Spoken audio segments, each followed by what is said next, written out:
어떤 삶을 사느냐에 좀 달려있긴 한데 저는 뭐 개인적으로 부부 기준입니다. 2인 가구 기준으로 해서 5억 정도 가지고 있으면 굉장히 넉넉한 노후를 보낼 수 있다. 그래서 이 5억인데 이게 상당히 좀 큰 돈이 되는 이유가 이 5억 정도를 우리가 이제 가지고 있잖아요. 그러면 우리나라 가구 2천만 가구 중에서 400만 등 안에 들어갑니다. 1등부터 2천만 등이 있잖아요. 네. 이제 그런 거 중에 상위 20% 커트라인이 5억입니다. 예, 집값까지 다 포함한 게 그만큼 우리나라 사람들이 인터넷에 좋은 면은 정보를 많이 이렇게 전할 수 있고 저만 해도 인터넷 없이는 이제 책 못 쓸 것 같은데 이제 나쁜 점이 뭐냐면 허세가 너무 심해요. 인터넷에 특히 인스타가 문제인 것 같은데 한 번만 이렇게 열고 있으면 너무 세상이 거기는 화려한 세상이잖아요. 예, 그런데 현실은 사실 짠내 나는 거죠. 그래서 순자산 기준으로 해서 한 5억 정도면 이미 한국의 상위 20%고 한국은 세계에서도 그 인구가 1000만, 2000만 넘는 나라 중에서 10손가락 안에 들 정도로 잘 사는 나라거든요. 1등부터 50등 사이에 이제 상위권의 커트라인이 얼마냐면 2억 4천이거든요. 100세까지 살았을 때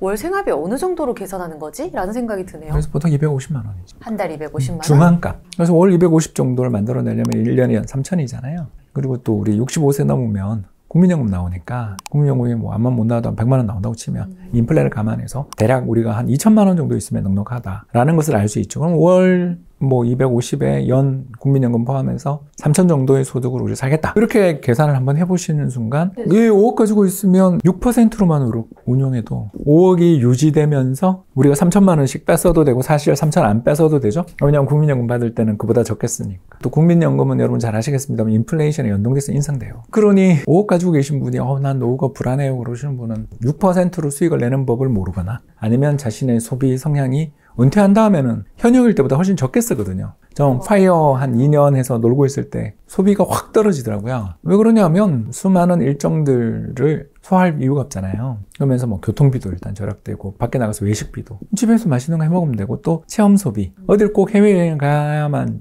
즐거운 게 아니라 아내랑 손잡고 이렇게 한강공원 산책하는 것도 굉장히 즐거운 시간이 될 수 있고 무료잖아요. 현역 때에 비해서 은퇴 이후의 소비가 제 생각에는 거의 한 30-40% 줄거든요. 그런 거를 다 감안 안 하고 또 자녀는 영수국 전부 과외시킨다 뭐 정도로 자꾸 이제 그걸 에스컬레이트 하시면 한도 끝도 없는 거고 어느 정도 밸런스를 잡겠다라고 생각하시는 분들은 대략 5억이면 굉장히 넉넉하고 또 1인 가구고 난 애 없다 그러면 2억에서도 충분히 이야기를 풀어갈 수가 있습니다. 이 40대 직장인들이 지금 이 목표 설정 금액을 말씀해 주시고 나서 그 다음 단계로 어떻게 스텝을 밟아가는 게 맞을까요? 여러 가지 방법이 있는데 제일 좋은 건 당연히 월급을 올리면 그러니까 자신의 생산성을 향상시켜서 쉽게 얘기해서 이 사람 없이는 회사에서 일이 안 돌아가게 만들면 나가겠다고 이야기하는 순간 연봉을 올릴 수밖에 없잖아요. 그게 안 된다면 현실적인 운용으로 가야죠. 그러니까 우리나라 사람들의 운용이 또는 재테크가 왜 그렇게 실패하냐 하면 이게 중간이 없어요. 끝과 끝밖에 없어요. 자, 오른쪽 끝 짠내 챌린지, 왼쪽 끝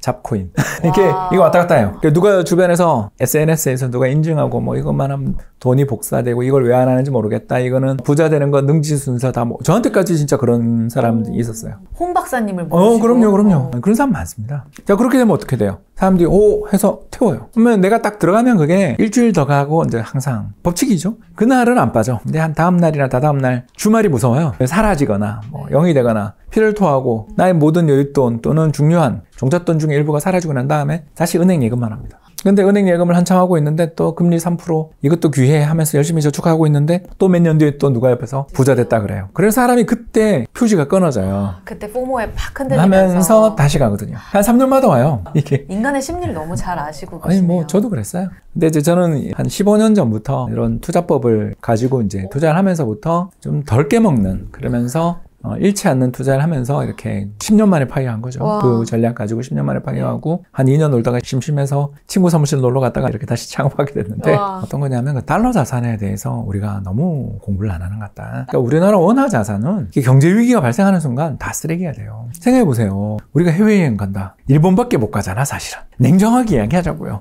왜 미국 괌 못 가냐고. 환전하는데 가서 쓸 돈이 없어요. 그렇죠? 그러니까 경제 위기나 세상이 어렵고 뭐 전쟁 터지면 우리나라 환율은 그냥 추풍낙엽이에요. 환율 300원 오르는 거 일도 아니야. 그런 통화란 말이에요. 그래서 현금을 갖고 있다? 앉은 자리에서 약해진다고요. 주식 환율 급등할 때 잘 되는 거 봤어요? 부동산 2022년에 서울의 실거래가가 20% 빠지는 거 봤잖아요. 도대체 우리나라는 경제 위기가 올 때 일단 환율이 급등하는 나라고 우리나라 원화 자산들은 전부 다 죄다 폭락한단 말이에요. 그걸 우리는 몇 번의 경험을 통해서 알게 됐잖아요. 그러면 어떻게 하면 된다? 제일 쉬운 것부터 합시다. 1단계 달러로 저축하자고요.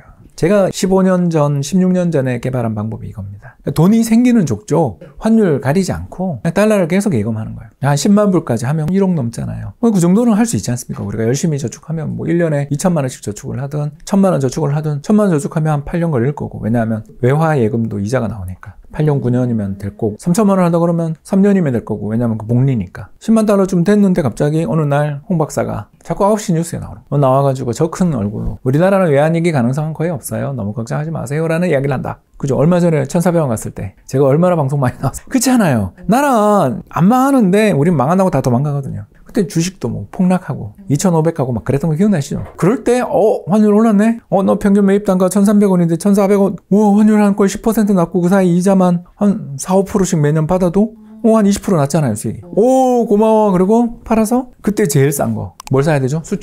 수출주 주식. 예, 왜냐하면 환율이 높으니까. 환율이 계속 높은 상태에 유지해요. 그러면 수출 기업들은 정말 거기서 돈 못 버는 회사는 망해도 싸. 근데 환율이 예전에 1,100원, 1,200원 하던 나라가 1,400원인데도 돈을 못 번다? 그런 회사는 경쟁력이 없는 회사죠. 어느 정도 경쟁력만 있다면 환율이 200원 올라가고 300원 올라갔는데 거기서 돈을 못 벌어요? 그런 회사를 투자했다면 지금까지 당신의 투자는 실패한 거죠. 어떤 회사를 사야 된다? 환율 200원, 300원 올라가면 1년 뒤에 이 회사의 이익이 잘 나는 회사. 왜냐하면 당장은 기업들이 적응을 못하니까. 1년 지난다고 생각하면 이 환율이 바닥이라고 생각하고 아니 그건 모르죠. 그럼 바닥인지 아닌지 판단을 하려고 들면 투자에서 실패하는 지름길이고요. 그때 흔들리니까. 왜냐하면 우리는 몰라요. 세상에 우리가 뭘 알겠어요. 솔직하게 이야기합시다. 바닥인지 고점인지 누가 알아요? 네. 지금이 고점이다. 지금이 바닥이다. 그런 사람들 다 망한 다음에 바닥이 오고 고점이 오더라고요. 저는 31년 했잖아요, 이 일을. 방향은 전 알아요. 근데 타이밍은 전 모르겠어요. 저는 방향. 환율이 1,300원대를 유지한다. 그럼 1년 뒤에 수출 기업들 이익이 폭발적으로 늘어날 가능성이 높다. 얼마나 쉬워요, 투자가. 저는 1,100원 깨지면 득달같이 달러로 대부분의 자산을 다 바꾸거든요. 그때가 항상 보면 우리가 국뽕 채널들이 흥할 때예요. 우리가 세계 몇 대 기업이 어떻고 우리나라가 이렇게 굉장한 나라다 그러면 한국 원화 다 팔아. 한국 수출 기업 다 팔아. 우리나라 기업들이 경쟁력도 있고 훌륭한 회사지만 독점은 아니잖아요. 엔비디아 아니잖아. 애플 아니잖아요. 그렇게 편하게 생각해요. 꼭지를 잡겠다, 바닥을 잡겠다는 생각 버리시고 그냥 우리가 3천만 원 가진 직장인 이야기하고 있잖아요. 3천만 원 정도 가지고 있는 직장인들이 매년 한 1,000만 원씩, 2천만 원씩 모아서 투자를 한 다음 3년만 하잖아. 올해 3천, 내년에 한 2천, 내후년에 2천 해서 7, 8천 만들어놨는데 환율 올랐다. 갑자기 환차익이 엄청 날 거 아니에요. 환율이 안 올랐다. 계속 저축하면 되지. 달러를 팔아서 출주를 사는데 네. 반도체, 자동차 그 안에서 이제 경쟁력 있는 이익이 좋을 회사를 저는 요새 조선주도 아무튼 그런 걸 사는 거죠. 사놨다가 뉴스에서 보이지 않고 주변에 다 돈 벌었대. 그러면 한국 주식 잘 투자했고 다시 달러 저축으로 우린 돌아가자. 저는 그렇게 해서 파이어 했습니다. 딱 10년 만에 파이어 할 수 있더라고요. 3년에 한 번씩 와요. 2008년 글로벌 금융위기 때 환율 500원 올랐죠. 2011년 동일본 대지진이랑 미국 신용등급 강등 때 300원 올랐죠. 2015년 중국 위에나 평가절하 때 300원. 그 다음 2020년 코로나 때 300원. 그리고 2022년 우크라이나 전쟁 때 300원. 지금 2008년 이후부터 지금까지 딱 15년, 16년 동안에 5번. 우리나라에서 안정을 기대하면 안 되는 거고요. 우리나라는 그냥 온탕, 냉탕, 양은 냄비예요. 라면 끓이기 좋은 양은 냄비란 말이에요. 그런데 이 나라에서 대세 상승이다. 무조건 매도시. 추세적으로 밸류에이션이 업그레이드 된다. 매도. 있을 수가 없는 이야기고요. 그런 거 안 돼요, 우리는. 다음 사이클은 모르겠는데, 이번에 봐요, 밸류어 프로그래밍이 되던가요? 네. 왜 안 되는지는 다음에 또 이야기하고, 우리나라는 기본적으로 외부 충격에 경제가 너무너무 취약하기 때문에, 어떤 기업들이 안정적으로, 지속적으로 주주에 대한 쉽지 않은 나라다. 그렇게만 기억하시면 돈 벌 수 있어요. 이 3천만 원을 가진 직장인들이 이렇게 해서 10년을 굴려가면 충분히 파이어 가능하다? 정확한 계산은 어려운 게 솔직하게 말씀을 드리자면 제가 이제 예전에 책 한 권 쓰면서 이 전략을 소개하면서 저의 그동안 수익률을 한번 계산해 본 적이 있었어요. 검증해서 이제 마님이랑 둘이 엑셀을 키고 옛날 저희 월급 통장, 이제 자산잔고 통장들을 가지고 이렇게 쭉 계산을 해보는데 못 버는 해도 한 10% 정도는 손실 나는 해도 있었을 것 같아요. 근데 그런 게 이제 손실로 안 잡힌 이유는 그 해는 열심히 저축하는 하는 거죠. 그러니까 운용이 잘 안 되고 환율이 우리가 샀는데 오히려 더 떨어지거나 이럴 수 있잖아요. 그러면 손실이 나잖아요. 그러면 이제 더 저축해서 달러를요? 네, 달러로 더 저축을 하는 거죠. 환차손이 발생할 수도 있잖아요. 무슨 수로 달러를 저점에 사겠어요. 제가 사고 더 빠질 수도 있잖아요. 그렇죠. 그렇게 하다가 몇 년 고생한 게 한 방에 그 해는 더블 이렇게 되더라고요. 제가 개인적으로 제일 많이 돈을 많이 벌었던 해는 2020년에 코로나 때 제 인생에 제일 돈을 많이 벌었고요. 그러니까 투자 자산이 커지면 수익률은 떨어지는데 그냥 수억 벌었어요. 차익 실현을 그 해 우리나라 원화 자산은 팔 수 있는 자산은 다 팔았죠. 그러니까 이제 수억 벌죠. 이 국룰이 정말 깨지지 않는 건지도 궁금해요. 근데 이제 이걸 의심하는 사람들이 나오거든요. 그런 사람들이 나오기 시작하면 감사합니다 그러고 달러를 사면 되는 거죠. 너무 고맙죠. 미국이 잘나서 그 지위가 유지되는 게 아니고요. 다른 나라들이 유럽 뭐 망해가는지 한 20년 돼 가고 있고 미국의 우리 IT 기업 그러면 메타부터 우리 아까 레딧, 엔비디아 뭐 100개는 안 돼도 한 50개 정도 기업이 떠오르죠. 자, 그러면 유럽의 테크 기업은 ARM, ASML, SAP, 스포티파이 정도 이게 전 세계 100대 IT 기업에 들어있는 유럽 기업의 전부입니다. 자, 그러면 전 세계 100대 IT 기업 중에 한국 기업은 삼성전자, SK하이닉스, LG, 에너지솔루션, 또 네이버, 카카오 이렇게 들어갑니다. 중국에 있는 알리바바부터 그래서 텐센트에 바이두에 뭐 줄줄이 나오죠. 자, 무슨 말인지 아시겠어요? 아시아에 있는 1개 국가보다 유럽 국가들이 가지고 있는 테크 기업 수가 적어요. 게다가 ARM은 또 영국 거도 아니고 손정희 회장 거잖아요. 그러니까 우리가 이야기할 수 있는 건 유럽 경제는 언젠가부터 밀리기 시작해서 끝도 없이 추락 중인 거죠. 중국? 무서워서 중국 위 하나 갖고 계실 수 있어요? 저희 중국 얘기도 또 할 거잖아요. 근데 쉽지 않다. 왜 그러냐면 무서워서.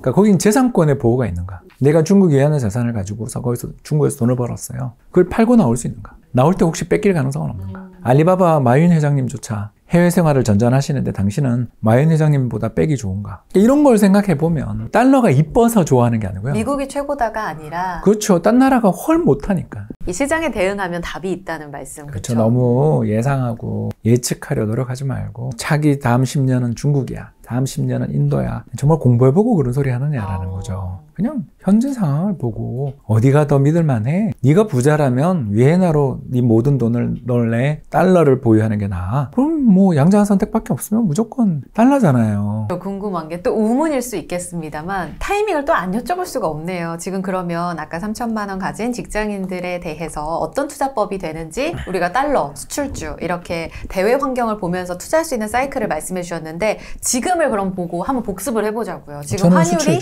수출주요? 1300 오늘 기준 한 68원, 70원 네, 우리나라 오락가락해요. 기업들 올해보다 내년 이익이 더 좋아지죠. 그러면 올해는 물론이고 내년까지 우리나라 기업 이익이 엄청 좋아져요. 잣대를 가르쳐드릴까요? 첫 번째, 매출의 90% 이상, 80% 이상이 해외에서 날 것. 두 번째, 대주주가 외국인일 것. 세 번째, 국민연금이 10% 이상 갖고 있을 것. 연기금이 10%, 대주주 외국인, 수출 비중 80에서 90%의 매출액. 세 가지 조건에 부합하느냐. 이러면 주가가 또 선반영했다 할지라도 이제 분할 매수는 유효하다는 말씀이신 거예요. 뭐 선반영했는지 안 했는지를 자꾸 따지는 것 자체가 벌써 투자에서 실패로 가는 길이죠. 그런 걸 따지는 자체가 너무 올랐다고만 생각하게 됐어요. 아니까 그 기업의 이익 대비 올랐다라고 생각하면 솔직히 말해서 삼성전자, SK하이닉스 다 팔아야죠. 얼마나 비쌉니까? 그런데 이 회사가 올해 내년 이익이 난다고 생각하니까 우리가 저 주식을 보고 있는 거잖아요. 그러니까 그런 식으로 이 회사가 지금 고점이냐 아니냐라고 묻는 거는 경마에 베팅하는 거랑 똑같은 거고요. 그냥 취미 삼아 내 전체 자산의 1% 정도만 그렇게 투자하세요. 재밌죠? 저도 1% 정도는 코인도 갖고 있습니다. 그러나 나머지 99%는 어떻게 해야 된다?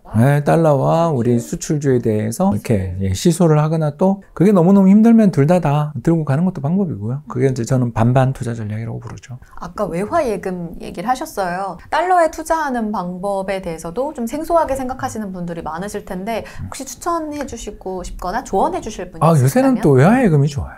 근데 기업들 사이 경쟁이 붙어가지고요. 그 은행들이 이 투자하는 상품들을 엄청나게 내놔서 옛날에는 압도적으로 미국 ETF, 미국 외화예금에 투자해주는 ETF가 있거든요. SOFR이라고 해요. SOFR이라는 ETF를 사면 되는데 요즘은 시중은행에서 내놓는 달러나 각종 외화 관련돼 있는 투자 상품들, 외화예금 상품이 예전보다 훨씬 더 매력이 높습니다. 은행에 가서 가입할 상품은 외화예금 말고는 없다. 왜 그러냐면요. 중도 환매 수수료가 너무 커서 그래요. 중도 환매 수수료가 없는 외화 투자 상품들이 그리고 환전 수수료까지 깎아주는 상품들이 최근에 몇몇 은행에서 나왔으니까 검색 부탁드리고요. 그거 귀찮다 싶으시면 SOFR 사면 됩니다. 작은 부자는 얼마든지 가능하다. 우리나라만큼 기회가 열려있는 나라가 없거든요. 왜 기회가 열려있냐면 이유는 두 가지인데요. 첫 번째는 우리나라 그래도요, 연평균 임금이 한 5%씩 오르는 나라예요. 그거 되게 중요한 거거든요. 일본처럼 30년 넘게 임금이 제자리 걸음하고 실질 임금 빠지는 나라에서 재테크가 되겠어요? 그런 거에 비해서 우리는 성장하는 나라죠. 두 번째는 더 좋은 게 뭐냐면요. 3년마다 나라가 망한다니까요. 정확하게 이야기할게요. 어그로를 끄는 유튜버들이 한국은 이미 망했습니다. 이런 이야기를 하면서 환율을 끌어올리잖아요. 공포를 조장하면서. 근데 그분들이 우리 너무 좋은 게 매번 우리한테 투자의 기회를 주시는 얼마나 고마운 분들이에요. 그분들은 조회수 끌려고 그러는 거지만 우리나라 입장에서 솔직하게 이렇게 좋은 나라, 펀더멘탈, 우리나라보다 펀더멘탈이 좋은 나라가 전 세계적으로 10나라도 안 되는데 우리나라 망한다고 막 그러면서 환율을 끌어올려줘. 내가 달러를 투자하고 있으면 얼마나 내가 부자 될 기회가 많아요. 한국은 재테크하기 너무너무 좋은 나라니까 여러분들 포기하지 마시고요. 그리고 현실적 목표로. 근데 수출주 이야기 해주셨잖아요. 이거는 달러랑 주식이라는 포트폴리오만 가능한데 부동산도 갖고 계셨던 걸 보면 뭔가 그 다른 공식도 있으신가 보네요. 예, 이제 부동산은 주식만큼은 자주 기회는 주지 않아요. 그래서 부동산이 좋은 자산이죠. 예, 그래서 이제 부동산은 저는 2번 매매했는데 첫 번째 매매가 2015년이었고 두 번째 매매가 이제 2022년. 그러니까 사고 팔았다는 뜻입니다. 2015년에는 아현역에 있는 신축 아파트가 그때 거의 미분양 상태였고 저 같은 경우는 이제 그 지분을 갖고 계신 분, 그러니까 분양가보다 싸게 갖고 계신 분한테 무피로 샀어요. 그 아파트를 아까 말씀드린 2020년에 팔아서 달러를 또 들고 있었는데 2022년 주택가격이 폭락하길래 또 갈아탔죠. 2020년에 잊을 수가 없는데 3월 19일 날이 종합주가지수 1450포인트였어요. 그때가 삼성전자 급락하면서 예, 3만 전자. 동학개미 쫙 몰렸던 그때군요. 예, 그때 보유하던 달러는 다 팔아서 주식을 산 다음에 그해 10월쯤에 주식을 다 팔았죠. 그때가 종합주가지수 2700, 800 넘을 때 감사합니다 그러고 이제 달러를 다 팔고 집도 팔고 그리고 이제 그때부터 달러를 사기 시작했죠. 예, 그래서 1100원 깨질 때부터 계속 샀죠. 그렇게 투자를 3번 정도 한 거죠. 1100원 깨질 때 지금 이해를 돕기 위해 말씀드리면 1370원대입니다. 거의 최근에. 재작년 2022년에 이제 집을 살 때는 1430원에 달러를 다 팔았습니다. 요 원칙을 기억하시면 돼요. 그러니까요. 그러니까 투자는 제가 31년 동안 이코노미스 생활할 때 전반부 15년은요 투자에 막아낀 15년이었다. 그러니까 뭘 해도 안 됐어요. 그래서 정말 저는 괴로웠어요. 그리고 그때 제가 맨날 왜 틀렸나를 알게 됐어요. 좀 지나고 자꾸 맞추려고 그랬어요. 시장을 예측해서 맞추고 싶었어요. 근데 이제 그때부터 2008년에 제가 KB은행으로 증권사를 다니다 옮긴 다음부터는 대응하려고 했어요. 환율이 계속 올라간다. 달러를 팔 때다. 환율이 계속 떨어진다. 달러를 살 때다. 이것만 기억하시면 되는 거죠. 2016년과 2022년 중요한 매매를 했던 시기라고 알려주셨어요. 이거는 명확한 타이밍이 있으셨던 건가요? 힌트? 부동산은 더 쉬운데 사실 주식이 제일 어렵고요. 부동산이 더 쉬웠어요? 타이밍을 잡으시기에? 부동산은 여러분들 좀 시간이 필요한데요. 자신이 좀 잘 아는 동네를 한두 군데 정도는 갖고 있는 게 좋아요. 그래서 저는 젊어서 덜컥 부동산, 특히 이기 신도시 갭 투자 바람이 불 때가 고점이라고 생각해서 그렇게 제가 부동산 폭락한다고 떠들고 다닌 사람이고요. 2021년 후반의 동영상들 보시면 제가 엄청나게 부동산에 대해서 비관론자로 바뀐 걸 보실 수 있을 겁니다. 그러니까 그때 너무 무서웠어요. 그러니까 그런 때 팔면 되고요. 파는 건 이제 귀신같이 잡을 수 있죠. 근데 이제 사는 거에 대해서는 더 쉬운데 부동산이 참 쉬워요. 먼저 공부를 하셔야 돼요. 어떤 공부가 필요하냐면 이 동네가 비전이 있나에 대한 공부가 필요하잖아요. 왜냐하면 한번 사면 5년, 10년은 살아야 되는데 10년 안에 뭔가 좋아지는 게 보이는 동네를 살아야 집값이 오를 거 아닙니까? 뭐 어떻게 해야 되나? 3가지잖아요. 첫 번째, 젊은 부부들이 많이 사는가? 두 번째, 학군이 조금씩 좋아지는가? 세 번째, 교통망이 개선되는가? 이건 누구나 다 아는 이야기죠. 그런데 거기를 우리는 관심이 없어요. 왜? 그 레떼르에 우리는 빠져 있거든요. 예를 들어서 제가 지금 관심을 가지고 있는 곳은 금천구를 열심히 쳐다보거든요. 왜 금천구를 쳐다보냐? 가장 레떼르가 안 좋기 때문입니다. 죄송합니다. 노도강 금강구 그러면서 사람들이 비아냥거리고 서울의 강남 지역에 있는 고급 아파트들은 전부 2021년 최고가에 근처에 있거나 도달했는데 그 지역에 있는 아파트 가격을 보시면 고점에서 30% 이상 폭락한 상태에서 회복을 못하고 있어요. 그리고 저긴 저대로 계속 갈 거야 라는 비아냥을 듣고 있죠. 싸다 일단. 그죠? 두 번째, 근데 미래를 보면 어떻습니까? 신안산선 개통이 지연되고는 있지만 결국 늦어도 내년엔 될 거 아닙니까? 2055년 되는데 9호선 급행열차랑 같이 급행열차가 운행돼요. 그러면 여의도까지 2정거장 정도면 운행이 됩니다. 가는 동안에 7호선, 9호선 환승도 되고요. 자, 그리고 세 번째. 자, 그런데 이번에 실시 협약 타결된 거 보셨겠지만 광명에서 강서 가는 역시 대심도 지하차도 건설이 확정됐죠. 거기다 대장 홍대선이 지금 생기고 있죠. 이번에도 확정됐습니다. 그것도. 자, 보시면 알겠지만 서부간선도로도 다 지하화가 돼서 옛날만큼 그렇게 죽을 것처럼 안 막히고요. 월드컵 대회도 개통됐어요. 그런데 사람들의 인식은 거기는 안 좋은 동네 찍혀있죠. 그런 데들이 시장에서 아무런 인정도 못 받고 완전히 폭락해 있는 상태. 그리고 학군지 아니죠. 지역에 있는 초등학교 보면 학업 성취도 기준으로 해서 서울에서 상위 90%, 하위 10%라는 말을 돌려서 그렇게 이야기하더라고요. 그런 동네가 앞으로 어떻게 될까요? 아까 이야기했잖아요. 고액연봉자가 가장 많이 다니는 직장이 어디예요? 여의도잖아요. 거기로 가는데 15분 컷, 20분 컷으로 가는 아주 쾌적한 교통망이 생기면 계속 거기 그렇게 될까요? 우리는 다 알아요. 그런 거 가격도 아까 이야기했잖아요. 2021년 고점 대비 30% 이상 폭락했어요. 근데 안 사거든요. 사람은 렛대로 여기가 되겠어? 우리가 서반포 사태 알잖아요. 막 웃자는 비아냥거리잖아요. 근데 한 10년 전으로 돌아가서 흑석동 살 기회가 있었다면 지금 얼마나 부자가 됐겠습니까? 그때는 흑석동 그러면 에이 거기가 되겠어? 늘 그래요. 우리 인간은 항상 안 할 핑계만 찾아요. 그러시기 때문에 투자가 너무 쉬운 거예요. 다시 한번 이야기하자면 세 가지 젊은 부부들이 거기 가서 살 가능성이 있는가? 학군이 좋아질 가능성이 있는가? 교통망이 좋아질 것인가? 그러면 셋 중에서 2개 정도 되는데 가격이 많이 빠져있고 폭락해 있고 거의 가격이 부담되지 않은 정도까지 내려가 있다면 한번 생각해 볼 만하잖아요. 그런 지역이 세상에 얼마나 많은데 맨날 강남만 쳐다보면서 자기 순자산은 30억이 안 되면서 왜 거기만 보냐고요. 상위 1%만 보면 불행해져요. 그러니까 저는 상위 20%가 현실적인 목표 아니냐. 적어도 우리 월급쟁이 부자들이나 홍춘영의 경제 강의 노트를 볼 만한 분들은 재테크에 대해서 진심인 분들, 공부해 보려는 분들이잖아요. 그런 분들한테 정말 집 사기 좋은 시기가 계속 오고 있는데 저기는 안 돼. 그게 핵심인가? 판교가 왜 저렇게 올랐는가를 생각해 봐야 되는 거죠. 아까 방금 이야기한 3가지 때문이잖아요. 신분당선 때문이고 거기가 강남이랑 거리 인접성, 클러스터와의 인접성, 거기다가 단지가 처음에는 공사판이었지만 동판교든 서판교든 아무튼 쾌적한 지구가 몇 년에 걸쳐 만들어지면서 장화 신고 들어간 분들이 다들 부자가 됐잖아요. 지금 뭐 그런 지역들이 우리나라에 꽤 많이 보이는데 인구가 앞으로 계속 유입될 가능성이 높은 지역, 교통망이 좋아질 지역, 그런 데들에 대해서 한번 해봤으면 좋겠습니다.